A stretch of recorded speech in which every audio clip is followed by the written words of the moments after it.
क्या आप जानते हैं कि भारत में कन्याओं की भ्रूण हत्या कैसे आरंभ हुई थी? मां के गर्भ में ही लड़कियों को मार डालने की परंपरा कहां से आई? इसका दोषी कौन है?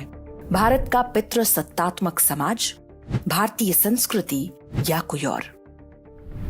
इन सारे प्रश्नों का उत्तर ऐसा है जिसकी आपने संभवतः कल्पना भी नहीं की होगी।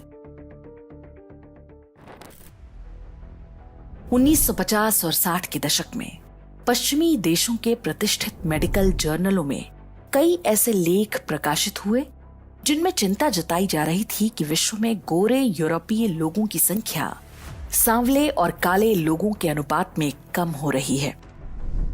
इन लेखों के पीछे निहितार्थ ये था कि जनसंख्या घटने के कारण विश्व भर में श्वेत लोगों की पकड़ ढीली पड़ रही है। यही वो समय था जब दुनिया के अलग अलग हिस्सों में पश्चिमी ईसाई देशों के उपनिवेश स्वतंत्र हो रहे थे। पश्चिमी एजेंसियां जान रही थीं कि वे अपने देशों में लोगों को अधिक बच्चे पैदा करने के लिए प्रेरित नहीं कर सकेंगी। इसलिए उन्होंने दूसरा रास्ता अपनाया। ये रास्ता था तुलना में अधिक बच्चे पैदा कर रहे एशियाई लोगों की जनसंख्या वृद्धि दर को कम करवाना। सबसे पहले चीन और भारत जैसे देशों को टारगेट किया गया। अधिक संतानोत्पत्ति दर वाले ऐसे सभी विकासशील देशों को समझाया गया कि वे अपने यहाँ पर जनसंख्या नियंत्रण का अभियान आरंभ करें। बताया गया कि उनकी सारी समस्याओं का कारण बढ़ती जनसंख्या है, इसलिए बच्चे कम पैदा करना सबसे बड़ी प्राथमिकता होनी चाहिए। सरकारों ने भी बिना सोचे समझे जनसंख्या नियंत्रण को अपना सबसे बड़ा कार्यक्रम बना लिया।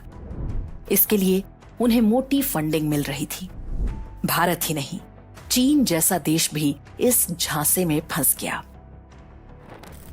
1960 के दशक में भारत में लिंग निर्धारण अर्थात सेक्स डिटर्मिनेशन की तकनीकों को जनसंख्या नियंत्रण के उपाय के रूप में लाया गया था।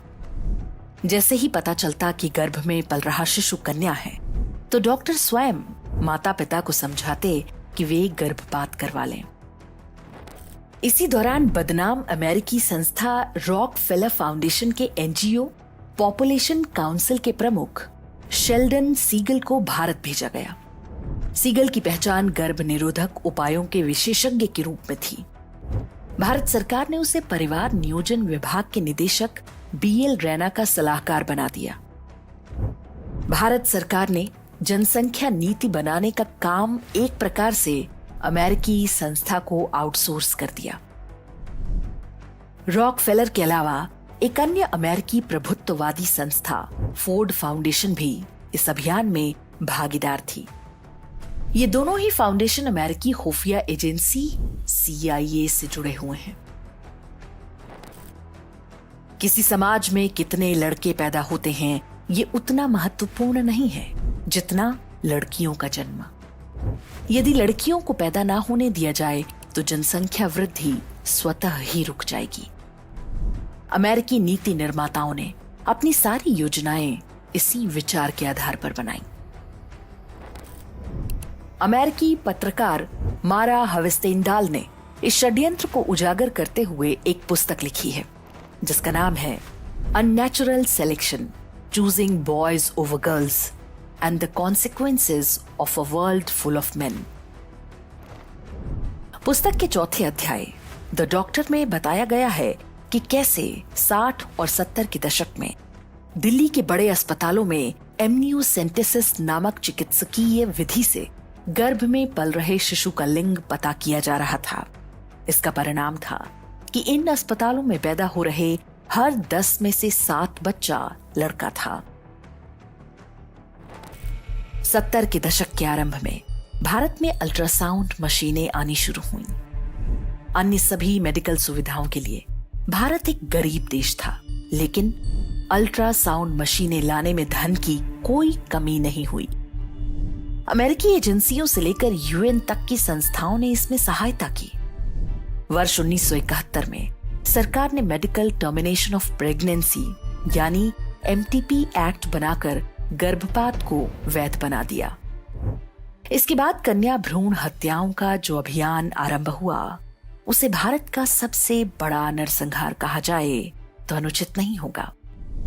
हर वर्ष लाखों की संख्या में कन्याएं मां के गर्भ में ही मारी जाने लगी।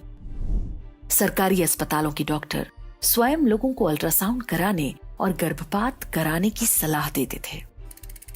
विश्व के सभी पारंपरिक समाजों में पुत्र के जन्म को प्राथमिकता दी जाती है, क्योंकि लड़के युद्ध इत्यादि में उपयोगी होते हैं। लेकिन भारतीय समाज में कन्याओं का विशेष महत्व रहा है। ये सामाजिक संतुलन मुगलों और अंग्रेजों के आने के बाद टूटने लगा। ये दोनों ही किसी युद्ध में विजय के बाद महिलाओं को अपनी भोगदासी अर्थात सेक्स स्लेव बनाते थे। इसके कारण कुछ क्षेत्रों में लोग कन्या के जन्म को बोझ समझने लगे। बाद के समय में गरीबी और दहेज की कुरीति ने इस समस्या को और बढ़ा दिया। अमेरिका में बैठी प्रभुत्ववादी संस्थाओं ने समाज की इसी कमजोरी का लाभ उठाया। सेक्स डिटर्मिनेशन का विकल्प मिलते ही बड़ी संख्या में लोगों ने कन्या शिशुओं का गर्भपात कराना आरंभ कर दिया। पुस्तक अननेचुरल सिलेक्शन के अनुसार भारत में पहली कुछ हजार कन्या भ्रूण हत्याएं सबसे बड़े अस्पताल एम्स में की गईं। जो डॉक्टर इसके लिए लोगों को तैयार करते थे, उन्हें ये अंतरराष्ट्रीय एजेंसियां तरह तरह से पुरस्कृत करती थीं। उनको ट्रेनिंग के नाम पर विदेश ले जाया जाता था। पुस्तक में ऐसे कई डॉक्टरों के नाम बताए गए हैं। उनमें कुछ आज भी हैं और प्रैक्टिस कर रहे हैं। धीरे धीरे देश के कोने कोने में अल्ट्रासाउंड मशीनें पहुंचने लगी थीं। बड़ी संख्या में बेटियां गर्भ में ही मारी जाने लगी। समाज पर इसके दुष्परिणाम बहुत जल्दी ही सामने आने लगे। पंजाब, हरियाणा, राजस्थान, पश्चिमी यूपी और दिल्ली के कुछ गांवों में स्त्री पुरुष अनुपात बुरी तरह से गिर गया। हरियाणा में कुछ ऐसे जिले थे जहां 1000 पुरुषों पर 700 से भी कम स्त्रियां थीं।